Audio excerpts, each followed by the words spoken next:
This week, we take a look at one of the most prolific individuals to ever grace a United States government office. No, it's not a founding father. It's someone else who stood up for the right things, even though it made him not so popular. But today, we look back and he is popular. In fact, he may be one of the greatest servicemen ever to grace the office, or any office in the government for that matter. Why? Well, keep listening and you'll hear all about it. Then we take a look at the historical Josephus. That's right, that ancient historical writer, Flavius Josephus. We get a glimpse at what he wrote about, how he wrote about them, his harrowing tale of survival, and later in life becoming a Roman citizen, and of course, that controversial passage in the Antiquities of the Jews. Which passage? Well, we'll get to that. Stay tuned. Welcome back to Whence Came You, a Masonic podcast featuring research papers and discussions related to Freemasonry.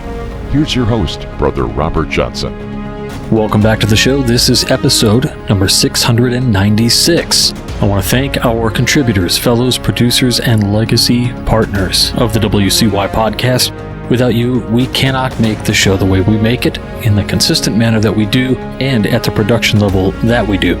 So I want to thank you guys once more. If you're out there thinking, how can I help support Masonic education and in general support the Royal Art and its kindred sciences, well then head on over to our website, wcypodcast.com, click on support the show and check out the options. A quick reminder that it is coming up on January, so just a reminder here that those of you who do donate on an annual basis, that's coming up on January 1. Somebody recently said, hey, you've got a lot of extras on the website. Yes, we do. And just in case you don't know, in addition to just the podcast, right, we have a shop where we offer a number of different items that I produce here with my own two hands that I use and sell those items to help promote and keep this show afloat as well. We also have other projects. Skull and Crown Limited, that's where I do all my leather work. You can access a couple other blogs like Truth Quantum, which is where I host some lectures that were recorded for anybody to watch at any time. There is the Civic Freemason, which is all about civic duty of Freemasons. We have the first season of the Masonic Readers podcast, something that is on the back burner, but I hope to bring back in full force soon. We also have a link back to Masonic Curators, which was something that we started here several years ago. We did 100 episodes, and this featured myself showcasing trinkets and neat Masonic things that I've collected over the years, as well as guests who showed off their collections. And since then,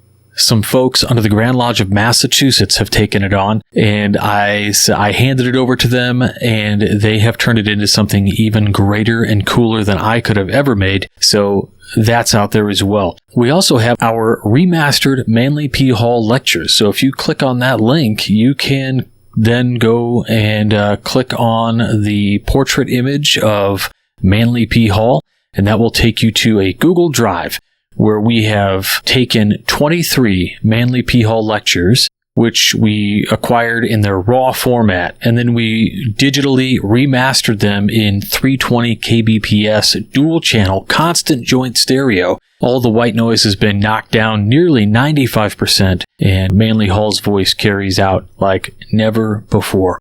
So those are all for free. What? Yeah, that's right. They're all just on the website for you because that's the kind of thing that we can do with your support. And of course, we also have our Masonic Radio Theater, which is another back burner project. We did several episodes of that, and you can sign up for a tarot reading even. So all of those things are out there.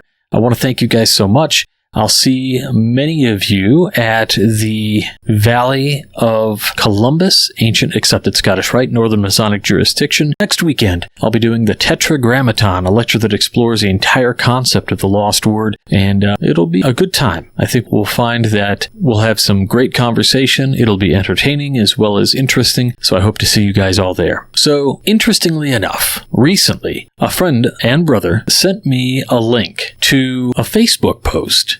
The Facebook post is by a page that is a science website that is also education-based and technology. They take a deeper look at the figures who shaped American life through moments that defined them. The page has over 100,000 followers. It's really cool. Well, they put up a post about C. Everett Koop. Well, it was kind of interesting. This was shared as just a general interest thing, and the brother who shared this didn't know, but Brother Everett Koop was featured on the cover of the August 1987 edition of the New Age magazine. That's right, those Scottish Rite, Ancient Accepted Scottish Rite magazines that we read from a lot of the time. Everett Koop was on the cover of one of them. Why? Well, because he was a Scottish Rite Mason. So I find this really cool that he was on the cover of the New Age magazine back in 87. But let me tell you a little about C. Everett Koop.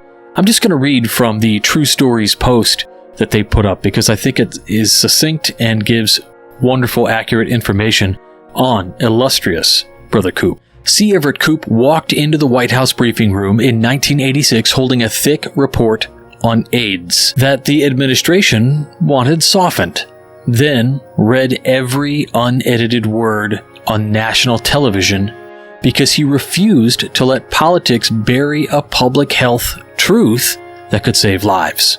He had been appointed Surgeon General because the White House believed he would be loyal. Koop was a devout pediatric surgeon with a long beard and a calm voice. They assumed he would stay quiet. They misjudged him. The AIDS crisis was exploding across the country. Hospitals were overwhelmed. Patients were dying in silence.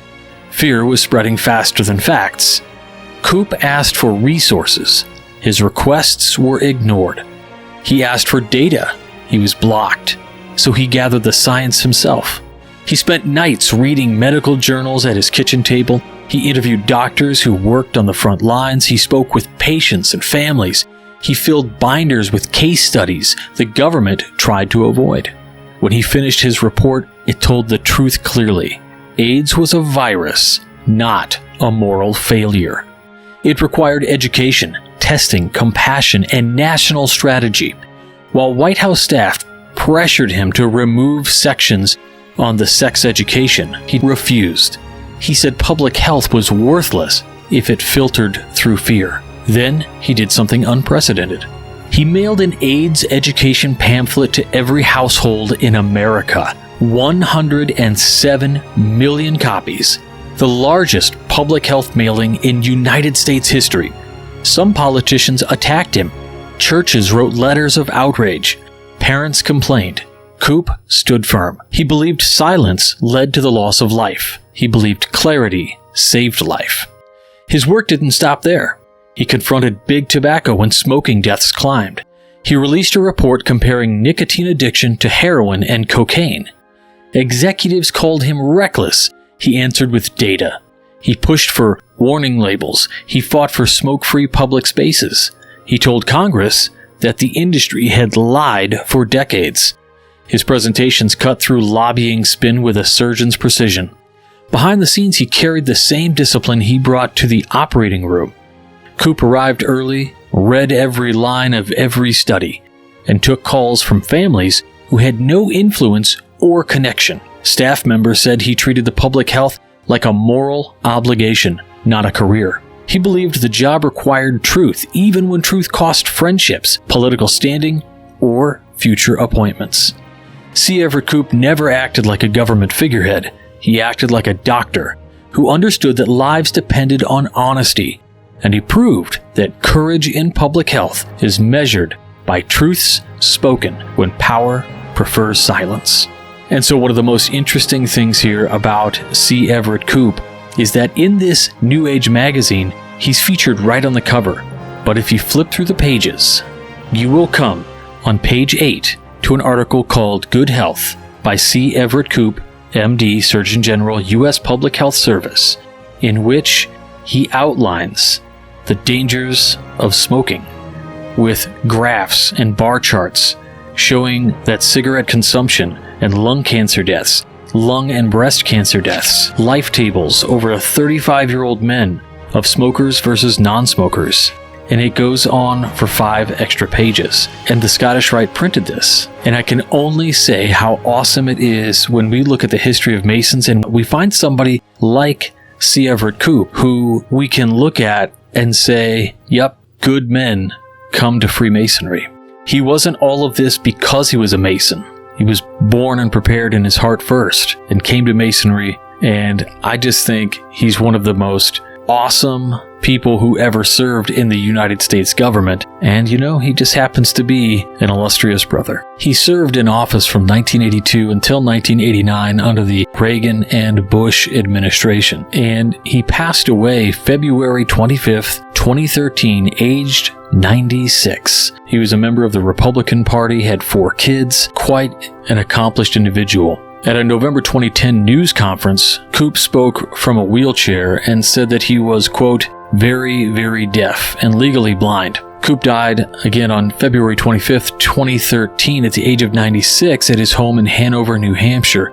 According to a Koop aide, he had been ill for several months and had suffered kidney failure the previous week. No official determination of cause of death had ever been announced. Remarking on Koop's death, the American Medical Association President Jeremy Lazarus commented, because of what he did and the way he did it, he had a dramatic impact on public health.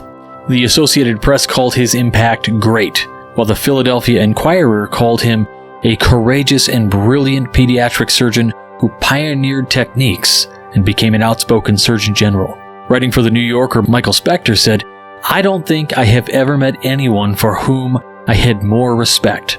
In this era, during which progress, facts, and science are under unrelenting siege, it is thrilling to remember that even ideologues can love truth." So, I just thought that was really awesome and wanted to share with you all. The piece I wanted to read for you this week actually comes from that same issue I mentioned earlier, and it's Flavius Josephus, the Masada in King Solomon's Temple. And this is by John R. Nokus, 33rd degree, out in West Manchester, Inglewood, California. He writes, Yosef ben Mattityahu was born AD 36-37 and died at the end of the century. He was a Pharisees priest, but his life was abruptly changed by the revolt AD 66 of Jewish zealots against the Roman rulers. The zealots were revolutionists, chafing under the foreign domination. Pompey the Great had captured Jerusalem in 63 BC or BCE, and the Romans had replaced the Syrians as their rulers.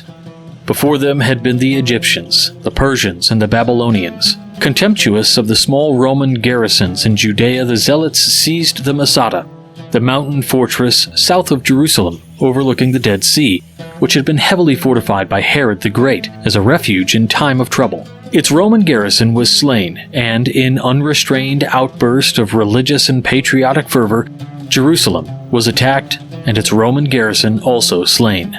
At this point, there was an unexpected and tragic turn of events. One would think that the Gentiles in Judea and surrounding countries would be sympathetic with Jews and silently cheering them on in their revolt against the Romans, who held all of them in subjugation.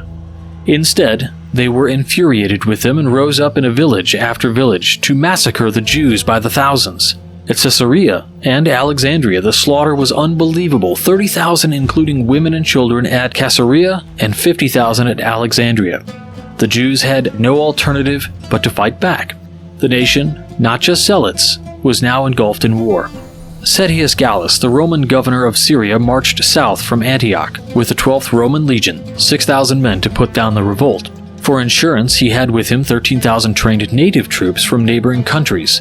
Cestius Gallus stopped on the way to massacre the 8,400 inhabitants of Joppa, an event that was to be a forerunner of things to come. At Jerusalem, however, the Romans were repulsed by the savage fervor of an aroused populace and forced to retreat to Antioch. When word of this reached Nero, Emperor of the Roman Empire, he realized that the gravity of the situation had acted quickly. He appointed one of his great generals, Titus Flavius Vespasian, famous in the conquests of Germany and Britain, to subdue the Jews. 2 legions were transferred from Egypt to Syria, and arrangements made with countries neighboring Judea to supply additional troops to augment the Roman legions. The Sanhedrin met in hurried conference to appoint quote-unquote generals to defend the tiny country. Josephus, although he had opposed the rebellion as foolhardy, and counseled vigorously against it, was given the most important assignment, the defense of Galilee. For it would be through Galilee that the Roman legions from Syria would enter Judea. Farmers and tradesmen could not be trained quickly enough to face Roman legions. So the only option was to fortify their cities and wait. Galilee's strongest and most definable city was Jotapata, and it was there that Josephus heard the dreaded news. Vespasian, with the 5th, 10th, and 15th Roman legions, was outside the city's gates. The defenders of Jotapata fought desperately, but to no avail. The city was taken and destroyed. In his autobiography, Josephus tells us some 40,000 died at Jotapata, and how he and one other were the only survivors. When Josephus was brought before Vespasian, the Roman general was greatly impressed with him, especially when Josephus prophesied that Vespasian would one day become emperor of Rome, and he spared his life. In the meantime, back at Rome, Nero suddenly died, and after bitter fighting for the throne, Josephus's prophecy came true. Vespasian was proclaimed emperor of the Roman Empire. Vespasian left triumphantly for Rome, leaving the conquest of Judea to his son Titus. City after city fell to the Romans with the customary massacre of all within. Josephus was freed from his bonds and made many futile attempts to end the war, the last to the defenders of Jerusalem. The Romans, reinforced by the 12th Legion and thousands of soldiers from neighboring countries, captured Jerusalem after a 4-month siege, and some 25,000 defenders were slain or carried off into captivity.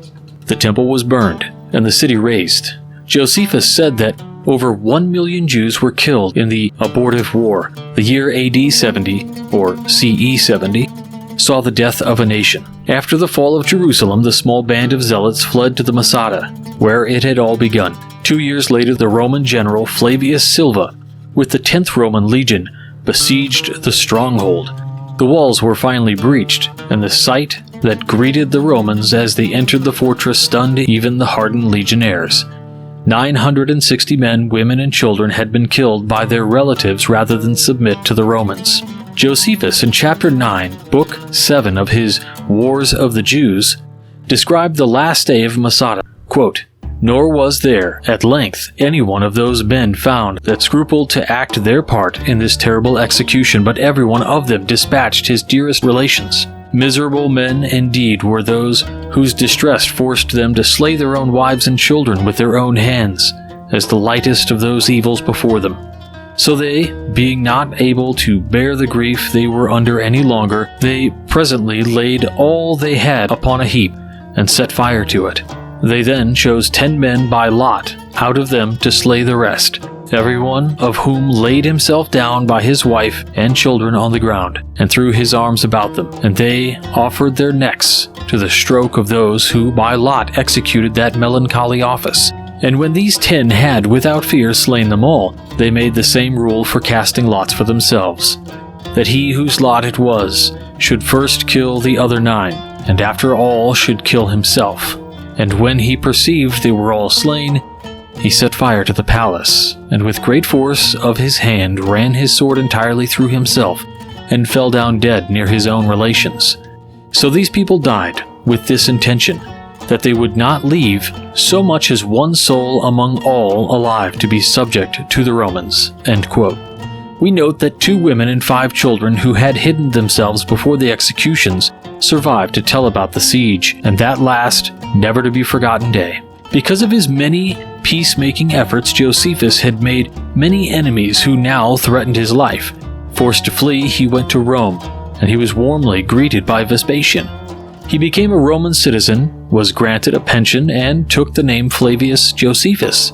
The events of the war were still fresh in his mind when he wrote his 7th book of the Jewish War. Later, he was to write 20 books of the antiquities of the Jews, a history of the Jews.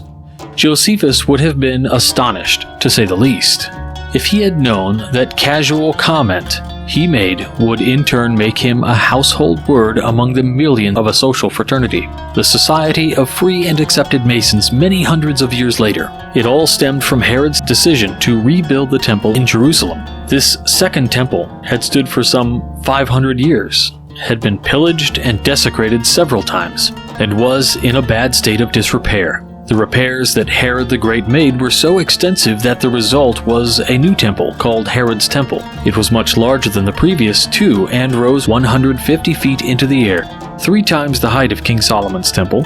The work was begun in 19 BC or BCE, and Josephus said, Chapter 11, Book 15 of the Antiquities, quote, "But the temple itself was built by the priests in 1 year and 6 months. It is also reported that during that time that the temple was being built, it did not rain in the daytime, but that showers fell at night, so that the work was not hindered." End quote.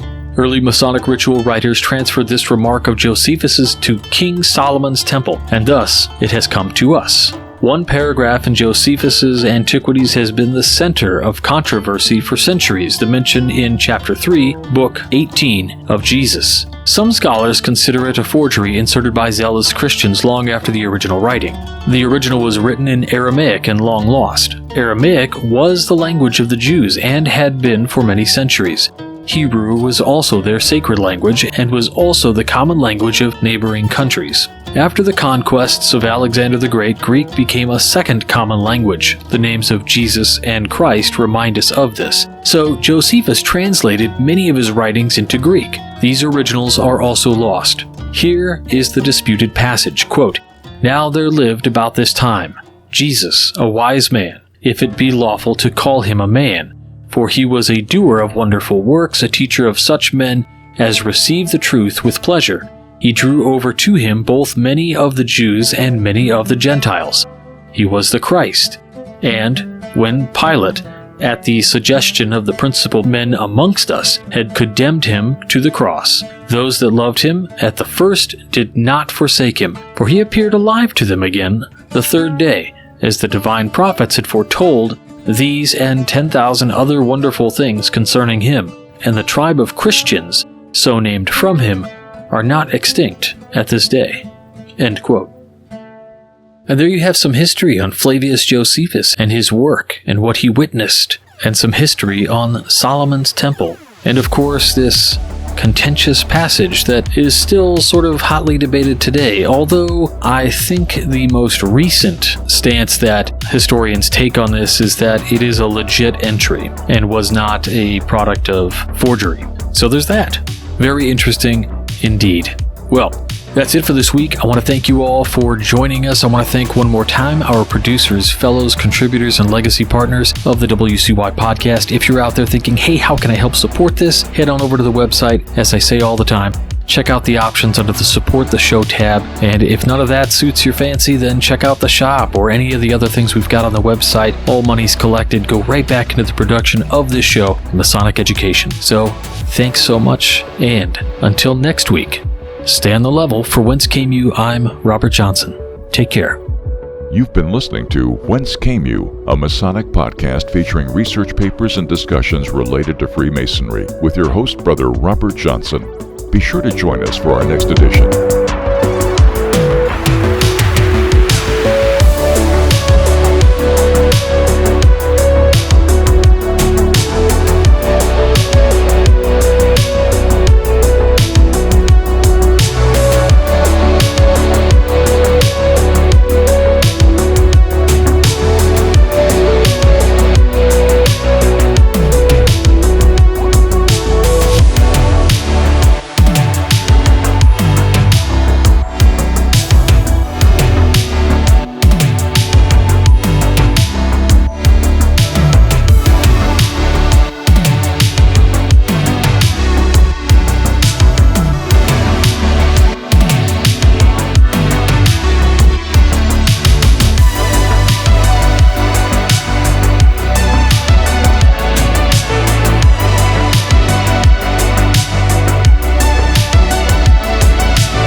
WCY Media.